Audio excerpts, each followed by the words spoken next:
I will start with the assertive's voice. I am a natural born assertive. It's fight, flight, make friends. The assertive is the fighter. Flight is the analyst. That will be the second voice. That is closer to what many of you have referred to as the late night FM DJ. And it will have an impact on their brain. And then I'll move to the make friends voice, the accommodator's voice, the friendly, smiling voice. The proposition, the hypothesis that we put in front of you guys is that the neuroscience rules are always rules. It has the same type of impact on every single person. The degree of impact varies, but the type of impact is always the same. So I would ask you to listen for the three voices and see what kind of an impact it has. The first voice will make them combative, the second voice will slow their brain down, and the third voice will pick their brain right back up. I'm a bank robber, bad guy trapped in a bank. You're a hostage negotiator. You don't know how many bad guy bank robbers there are. You don't know how many hostages we have. All you know is that it's your job to talk me out. You and your law enforcement colleagues have the bank surrounded. You have 4 things you cannot agree to. Yeah. 4 things you cannot do. You can't give me any weapons. You can't give me any transportation. You can't give me any drugs or alcohol. And you can't do a hostage exchange of any kind. People are not allowed to come in at all. People only come out. You know, in the movies, Eddie Murphy says, if I come in, you let some people go. You know, you're not going to do that. Right, got it. We will simulate being over the phone, and then we'll start. Questions? So that makes sense. Okay. As far as I can take as much drugs and alcohol as I want. You're going to have to pass the test later, probably. Okay. No, I think that makes sense. All right, well, I'm ready to get crushed, but you're ready to rock. Yeah. Okay, say ring, ring. Okay. Ring, ring. I need a car in 60 seconds or she dies. I'm sorry, I won't be able to do that for you. You want me to kill her right now? I'll kill her right now. I got a lot of hostages. I can throw one out every minute. You got 55 seconds. How many hostages do you have in the bank? Enough to go all day. 55 seconds. And what's your name again? I have no intention of telling you that. Are you an idiot? You've got 50 seconds. How are you going to do it? You're just going to throw her out the door? I'm going to put the gun to her head. I'm going to walk her to the front door. I'm going to cock the trigger so everybody sees that she's about to lose her life. And then I'm going to blow her brains all over the street. Is that specific enough for you? You got 50 seconds. You know we've got the whole bank surrounded, so if you get too close to the door, that's news to me? Are you in danger 45 of getting too seconds. close to the door? We might be able to pull off a shot. I think you might want to be a little 40 bit safer about seconds.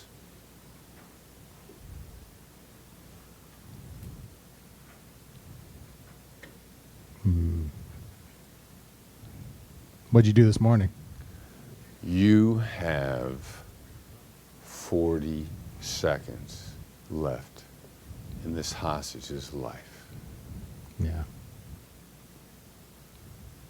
So how'd you get into the bank this morning? How do you think? Just walked right in and just raised the gun and told everybody to go to the back or go to the front? Where'd you put everybody? Just like make sure that they're secure. Something like that. Who else is in the bank with you? Or did you come in alone? 35 seconds. I'm glad your watch is working. Anybody else in there? Is yours. How did you pick this person to be number one? Or just a random choice because they're all equal to you? Random choice. Yeah. What do you think about the bank right now? Is everyone I think I got 30 seconds before there's one less person in this bank. At least. Why'd you pick this bank? It was in a way. 30 seconds. It's a very small bank. 27 seconds. What else we got going on? What else? So what else is going on in Well, in 25 seconds, what else is going on is either I'm leaving or a hostage is dead. Yeah. Do you think you're leaving? So one way or another, I'm leaving. You got 20 seconds. Yeah. How might you go about leaving? What part of I need a car do you not understand? Well, how are you going to get to the car? You've got 20 seconds. I'm Will going to there walk be- out the front door. You're going to get out of the way. I'm going to leave. Are you going to step over the dead body to get to the car? Yeah. Well, what It if sounds it's all, to me what like if there's it's- going to what be if at it's- least one because you got 15 seconds left for this hostage's life. Then we might stack them up. Seems like you're going to have a pile of bodies. It and does then the seem car- that way, doesn't it? And then the car's not going to be able to go anywhere. Yeah, I think so. How do you think 15 you're going seconds. how do you think you're going to make it over the pile of bodies without getting shot before you get into the car? We will stop there. Thank you for volunteering. Eric, same question, man. What would you do different? Hindsight's 2020. What were you trying to accomplish that you didn't get to? So I thought, leading out of it, there was the whole introduction part. It was the first thing that popped into my head after it was over. Mm-hmm. It was like, oh, didn't do that. Didn't say. Like in the book was like, hi, it's Brandon. You're talking to me now. Yeah. And so that whole exchange of setting it, which was the punch in the face maybe, that I just completely forgot about doing that. Yeah. So I wish I had done that. I think part of it was those initial kind of big. It seems like mirroring some stuff and doing those questions of. It seems like you have a plan here. Tell me more about how you plan on this implementation process. That's interesting, and that actually answers some of our questions that have come in the room today. And you said, seems like you have a plan here. And then what was your follow-up to that? What do you think this implementation process is going to be? What does this look like, right? It seems like you got a plan here. How does this thing play out? That's really interesting. Okay, well, good. I like your assessment of yourself. So out the gate, I need a car in 60 seconds. You apologized. And you said, I'm sorry. We're not going to be able to do that. I love that for several reasons. One, because right out the gate, you wanted to let this guy know, like, you can trust me. Anything that I say, you can take it to the bank and cash it in. I'm going to be honest with you. And then also that little part of I'm sorry, it's a great way to drop in a little dusting of empathy right before you drop a bomb on them. And so I kind of like that 1-2 comment, like, I'm sorry. We're not going to be able to do that. At the very least, he might not be happy, but he knows he can probably trust what you have to say. And so you're setting that premise early on. And then your very next question is, how many hostages do you have? And I mean, so you tried to address the demand a little bit, and then you jumped right into information gathering, starting with what we talked about in the hallway. This is what you don't know. You weren't wasting any time getting into it. He didn't give you much. I got to admit, I was a little disappointed on his response to that. Because I was like, that's a good question, man. Come on, get the guy a reward. But still, good question. And then you followed that with, what's your name again? Do you remember that moment? Like, what were you thinking? What were you trying to do? I'm sorry we can't do that. How many hostages do you have? What's your name again? Where were you going with that? Do you remember? Not particularly. Okay. I think part of it was I was trying to get him to give me some piece of information about himself. Okay. Which I think was leading into what'd you do this morning, how'd you get in this morning, that kind of stuff. All right. Yeah. Well, that was the intent, but I think. Good. Yeah. Exactly. The intent was really good, right? The outright asking of it just gave him the opportunity to say, "No, I'm not telling you my freaking name." Yeah. Well, so you already know how you would change it, and that's exactly what I would suggest. If that's where you were trying to go with that, trying to drop in this, like, I think you might have told me your name, but I don't remember if you told me your name, so what's your name again? Right? Like, I definitely would have changed that, and you would have said either one of those two things. I think that's a good alternative. Let's see, where'd you go from here? How are you going to do it? Are you just going to take a couple people out? I didn't get all the words down, but again, implementation focus there. How's this going to look? How are you going to do it when you come out? How many people are going to be coming out with you?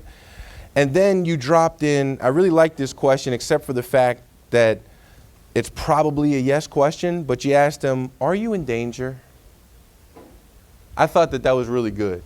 I mean, I really did, because it's like you're trying to create an element of trust. And if like there are things that you're afraid of that are really going to cause harm to you, I'm someone you can talk to about those things. And so I probably would have changed this so that the answer would have been some sort of a no. But again, the intent was really on point. How'd you get into the bank this morning? Really good question. Who else is in the bank with you? Did you come alone?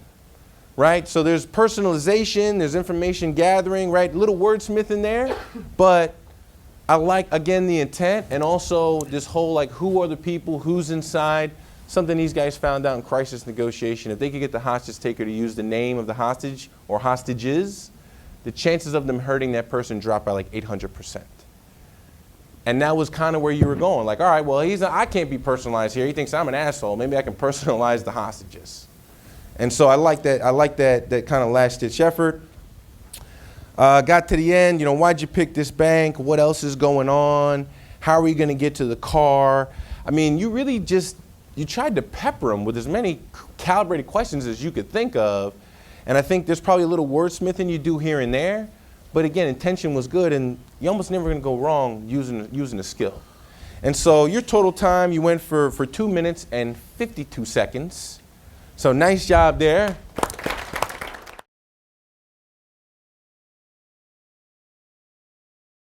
And what we're learning in our business from Black Swan is in the advertising and marketing business, you're not in a life and death situation. However, a lot of times it can feel that way, especially when you're deep in a very invested contract negotiation and you want to get it done and you want to get the deal done, but yet you're fighting your urge to compromise and settle into ways that you're going to regret, and frankly will be detrimental to the health and trust of the relationship. So I think Black Swan's really helping us, give us some tools and some kind of strategic mindset on how to keep that trust and keep that relationship healthy, but still, not settle down into something that might be a less than optimal solution. Just last week, actually, I finished the book before I came here, make sure I knew what I was talking about. I sent an email that was kind of the template email being like, so I just want to be sure, it seems like you think we're done with this and you're not interested in this anymore. And within an hour, I got an email back. No, we definitely want to do this. We definitely want to make this happen. Sorry for the delay. It's been a little crazy here. And so now we're in the final stages of locking that thing in. Whereas if I hadn't have sent that email, it probably would have just been in the same situation as before.